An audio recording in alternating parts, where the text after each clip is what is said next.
From Dodge City and in the territory on west, there's just one way to handle the killers and the spoilers, and that's with a U.S. Marshal and the smell of Gunsmoke.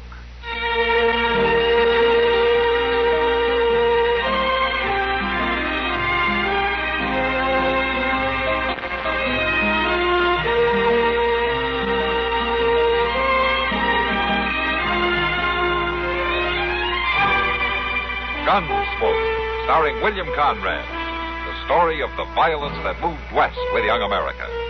And the story of a man who moved with it. I'm that man. Matt Dillon, United States Marshal. The first man they look for and the last they want to meet. It's a chancy job, and it makes a man watchful. And a little lonely.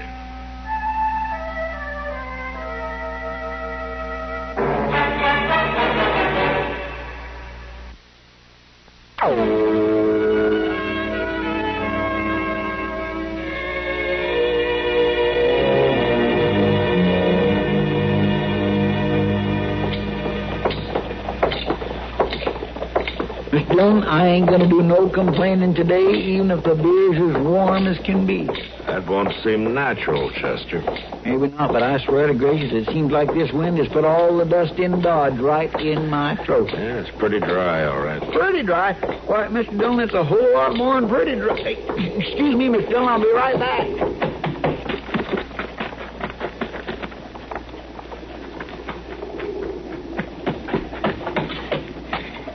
Look here, Mr. Dillon. I laid his bonnet.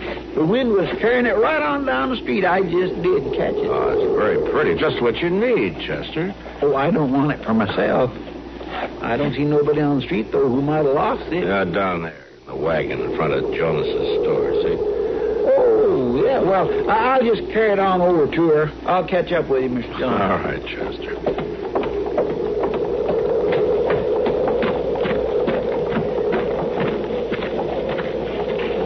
Excuse me, ma'am. I brung this bonnet. Thank you. I figured it must have been yours with you sitting here without no hat on and all. Yes. Well, I loosened it for a minute to set it straight. I shouldn't have in this wind. Well, it didn't make no difference. It didn't hurt it none. I was thinking for your trouble, Mr. Proudfoot. Chester Proudfoot. I was thinking for your trouble, Mr. Proudfoot. Well, my land, that wasn't no trouble. Leaning down and snagging up a pretty thing like that. Well, I thank you, Mr. Proudfoot. As a matter of fact, it gives me the chance to kindly pass the time of day with you, ma'am. I think that's real nice. A fellow like me, well, he enjoys meeting up with folks. Especially lady folks. Oh, I guess we ain't rightly met yet. I don't know your name. Well, my name's M. Feeney, Mr. Proudfoot. Well, now, that's nice. That's real nice. I ain't seen you around here before, Miss Feeney. We just come. Oh. Staying on, are you? I can't say for sure, Mr. Proudfoot. I'd be pleased if you'd call me Chester. Well, Chester, I can't say for sure. We move around a lot upon me. Oh. Well, you staying over at the Dodge house? Land's sake, no. There's a little place north of town a ways. It must have been vacant a spell the way it looks. Well, now, it'd be nice if you could stay on here. Maybe I can kind More you can sell me. Look out of the way. I'm sorry, sir. Here, let me help you load into that wagon. Here, just get out of the way now. Wait.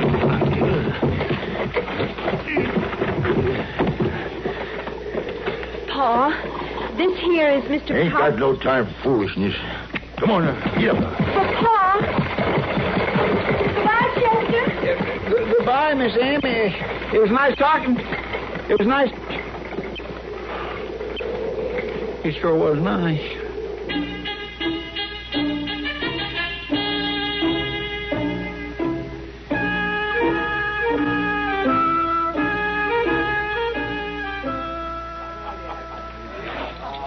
So long, Kitty. Thanks for the beer. You're welcome, Matt.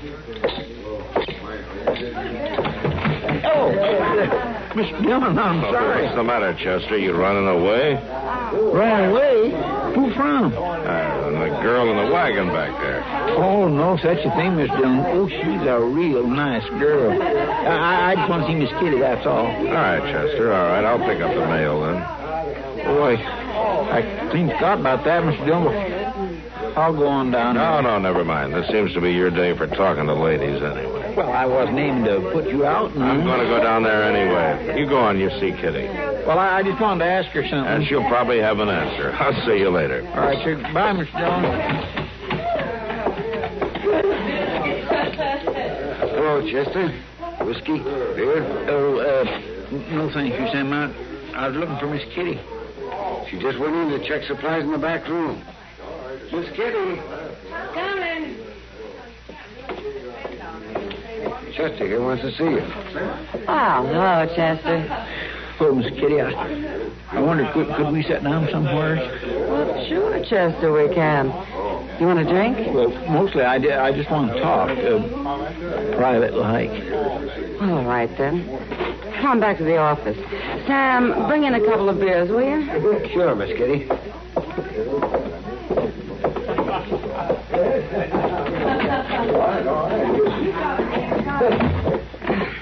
Sit down, Chester. Thank you.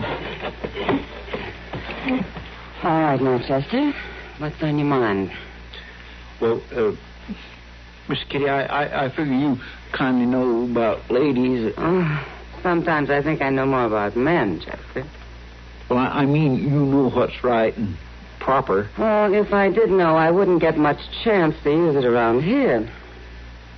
Oh, I thought maybe you might kindly be of the mind to give me some advice, Miss Kitty, but if you ain't... Oh, well, sure I am, Chester. Here you are. Thanks, Sam.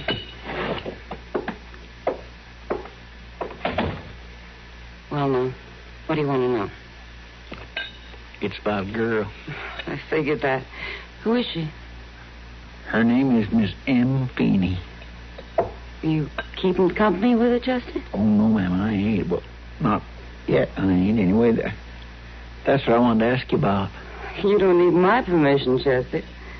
I ain't asking your permission, Miss Kitty. I'm asking if it's proper. Well, why wouldn't it be? Well, see, I just seen her there, sitting in a wagon outside of Mr. Jones's store. Did you talk to her? Well, yes, ma'am, I did. Some. She talked to you? Oh, yes, Miss Kitty, she did, and just as nice. Well, then what's your problem? Well, I can't make up my mind if it'd be proper to call on her. See, just talking to her like that one time. Did she tell you not to? Oh, no, she didn't, but she didn't hardly have time to. Her pa come out and they drove off in an awful big hurry. Oh, I don't think I'd worry about it being proper, Chester. I'd worry about her pa. Oh, I ain't worried none about him. Well, then go see her, Chester, for heaven's sakes. You think that'd work out all right, Miss Kitty? Well, I don't know how it'll work out, Chester, but you won't find out by staying away. That's a fact, ain't it, Miss Kitty? That's a fact, Chester. Well, then, by jing, I'm going to do it. I'm going to do it as soon as I can get me a haircut. Her name must be Delilah. How's that? Never mind, Chester. But if she's able to get your haircut, I'm all for her. Maybe she'll be real good for you. You know, Miss Kitty, I was thinking the same thing.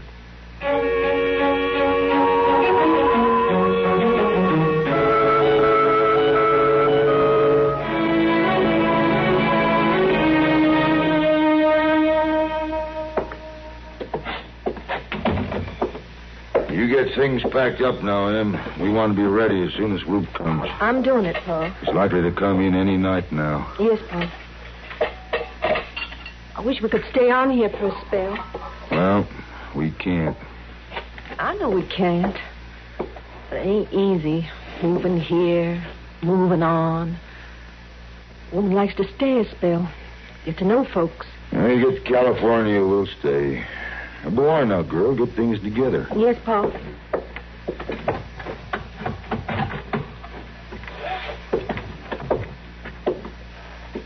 Now, who could that be? Somebody coming? Yeah.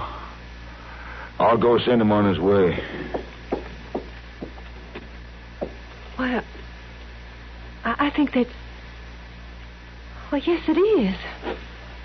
It's Mr. Proudfoot. You know him? Well, you've seen him too, Pa.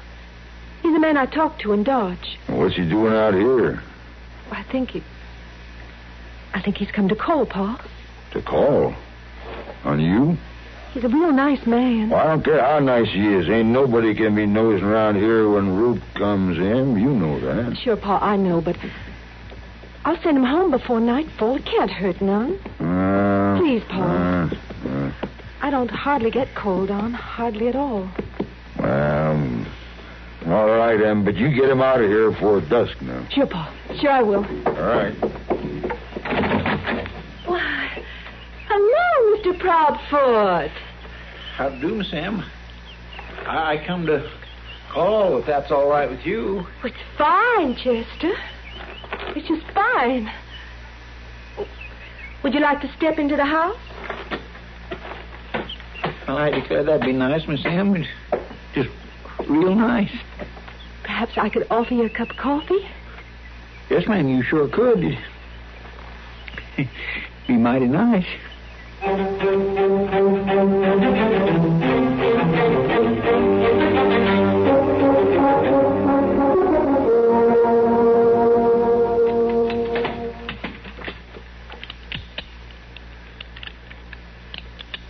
Matt, I thought Chester never wanted to miss one of your weekly gun inspections.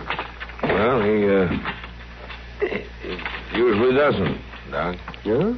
What's the matter? He's sick or something? No, he's gone calling. Calling? Chester? That's right. He's out north someplace calling on a lady. He must have been really smitten to Mrs. Chore with a gun. You know what, Doc? He even went to Kitty for advice. Well, here, I'll say this for him. He went to the right person. That does it. I don't think you better tell him that you were able to do without him. It hurt his feelings. You know, his feelings aren't the only thing that's likely to get hurt if he keeps kiting around all over the countryside. No. Well, hello there, Doc. Mr. Dillon? Chester. Glad you showed up, Chester. I tell you now, it is a pretty day. There ain't many pretty days in Kansas as a rule, but this is sure one of them. Yes, well, that's the way it always seems when a man is courting, Chester. Well, now, Doc, I wouldn't exactly say I was courting. Oh, well, you're keeping company? He's only known her for 3 days, Doc. Well, it doesn't matter how long a man knows a girl. Oh, no, but it's how well. How well do you know this one, Chester? Well enough to know that she's a real nice lady. Oh, well, that's... What does she think of you? She thinks enough of me, so she claims she'll always have a pot of coffee on the stove for me. Tell me something, Chester. You figure that you're going to be calling many more times in the daytime? Well, see, Miss Dillon, it's just that her pa don't like her keeping company in the nighttime. Oh. Her pa's a smart man. But if there's anything special you want me to do, I could sure do it after sundown. Oh, no. I wouldn't mind a bit. Indeed, I wouldn't. Thank you very much, Chester. That's very kind of you. Well, did these wanted circulars come in today, Miss Dillon? Yeah, I went down and picked them Well, up. I thought you always took care of the mail, Chester. Well, see, Doc, I wasn't here when it come in. You see what I mean, Doc? Yeah, I see. Well, it don't seem like none of these fellows on these circulars is any too important, would it? Oh. Well, what's the matter? Oh, my goodness. Well, what's the matter, Chester? Well, Well, but stop standing there like a stricken calf and tell us what ails you. Well, it's this army poster. Here, let me see it. An army deserter? Yes, sir. Roop Feeney. Oh, well, do you know him? No, sir, Mr. Dillon, I don't know him. Well, then what's eating you? I think I know his pa and his sister. Oh. This new girl of yours, her name Feeney? Yes, sir, it is. Well, now, Matt, it's no wonder he's upset. It isn't easy to find out that your girl's family has a wanted man in it. Here's it, Chester. This Rube Feeney, he isn't out there now, is he, Chester? Not out there. Well, don't you worry. No, sir. Don't you worry, Chester. Matt isn't going to make you arrest your girl. Oh, Doc, it ain't that. Well, come on, Chester. Well, what's the matter? Well, the matter is, Mr. Dillon, I don't rightly know what to do. What do you mean? Well, there's this nice, fine lady, Miss Dillon, and her brother, and he's her little brother, too. And he's went and got himself in trouble like that. Well, Chester, you don't have to tell her about it. No, sir. Well, what's the matter, then?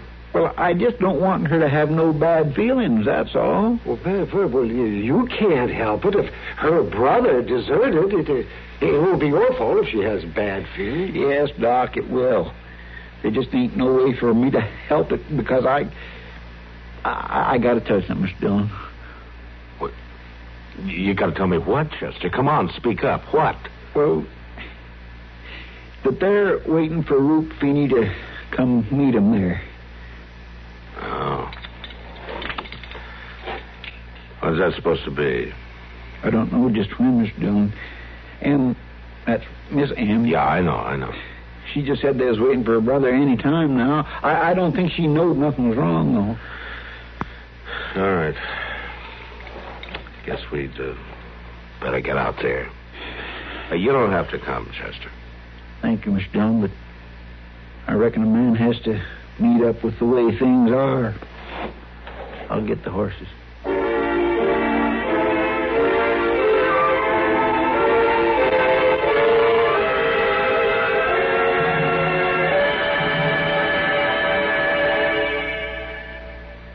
Athlete's foot roots, like garden weed roots, grow below the surface. You've got to penetrate the surface to root it out. And that's how NP27 treatment works to root out athlete's foot. NP27 penetrates below skin surface, where other remedies can't reach, even into toenails. NP27 liquid stops itch, relieves pain, promotes healthy tissue. NP27 powder guards against new infection, keeps feet healthy dry. NP27 roots out athlete's foot, or your druggist will refund your money.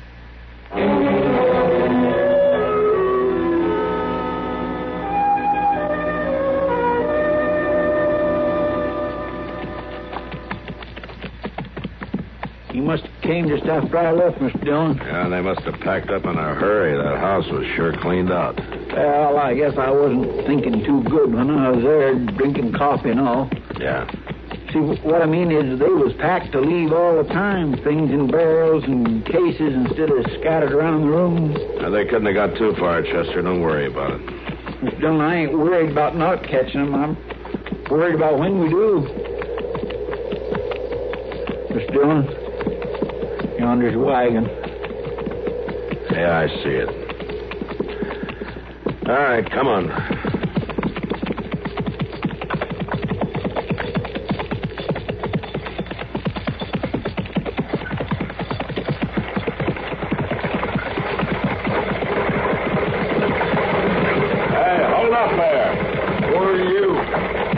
Marshal, stop the wagon.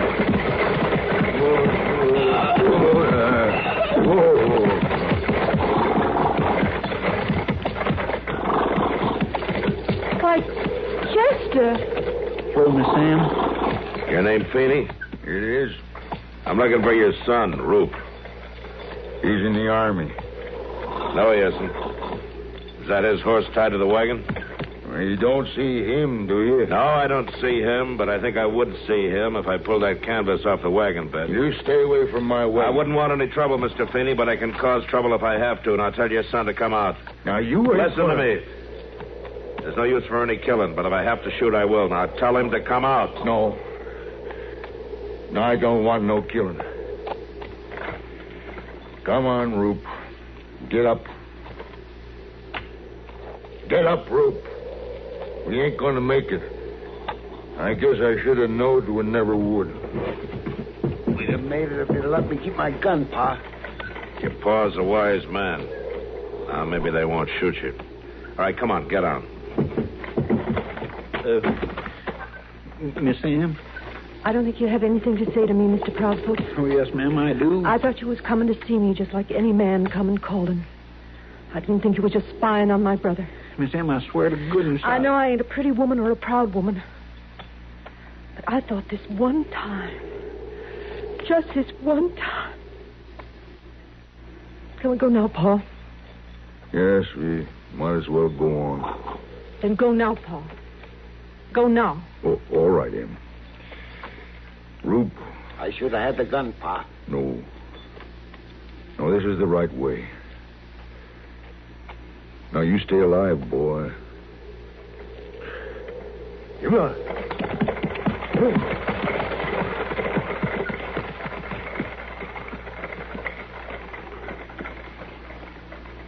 She wouldn't even say me a proper goodbye. I'm sorry, Chester. Well, I reckon she couldn't help them bad feelings. Miss Dillon? Yeah, Chester. It ain't always easy to be a lawman. No, not always. Yep, come on. Let's get the prisoner back to Dodge.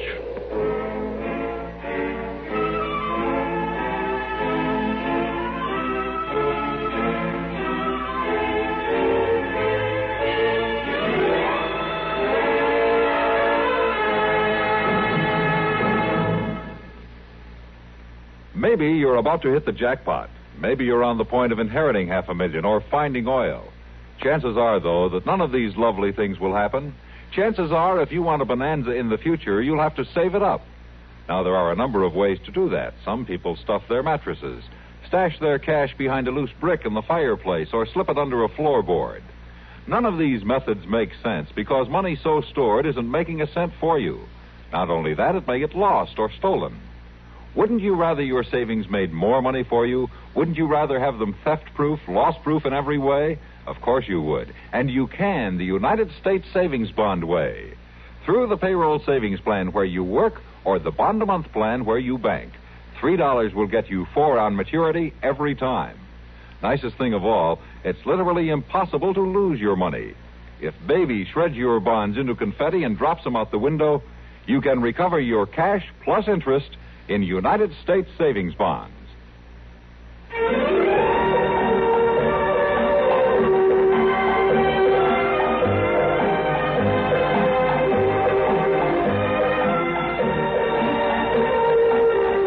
Gunsmoke, produced and directed in Hollywood by Norman Macdonnell, stars William Conrad as Matt Dillon, U.S. Marshal. The story was specially written for Gunsmoke by Marion Clark, with editorial supervision by John Meston.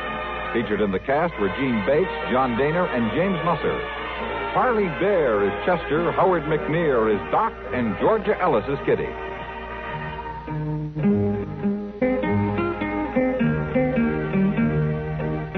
This is George Walsh inviting you to join us again next week when CBS Radio presents another story on Gunsmoke. The laughs are on Arthur Godfrey every weekday on the CBS Radio Network.